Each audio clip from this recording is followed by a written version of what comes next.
আপনি দেখবেন কিয়ামতের মাঠে ড্রাইভার যাচ্ছে জান্নাতে, মালিক দাঁড়ায় আছে বহু দূরে। কিরে, তুই না আমার ড্রাইভার ছিলি, তুই কেমনে বেহেশতে যাইতেছস? কয়, স্যার আপনি আমার যে টাকা দিতেন, এনতে একটা 150 টাকার প্লাস্টিকের কল মসজিদের উজুখানায় কিনা দিছিলাম।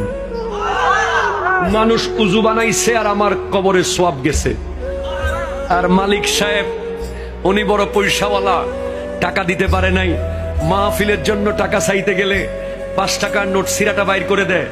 আর যেই টাকাগুলো দোকানে চলে না, টেম্পুতে চলে না, বাসে চলে না, জুমার দিন মোটামুটি চালাই দেয়। কথা কোনো ঠিক কিনা জোরে বলেন না। এরকম লোক সমাজে আছে না নাই? মানি ব্যাগ মনে হয় সিরা ফেলবে এখন, মানি ব্যাগকে ওরে গুতানি গুতায়। 100 টাকার নতুন নোটটা দেখে এটা 500 টাকা তুই কিনলে আইসস।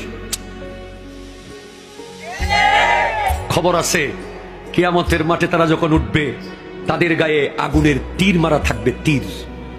যারা টাকা আসে কিন্তু আল্লাহর রাস্তায় দেয় নাই। কথা কোন ঠিক কিনা জোরে বলেন।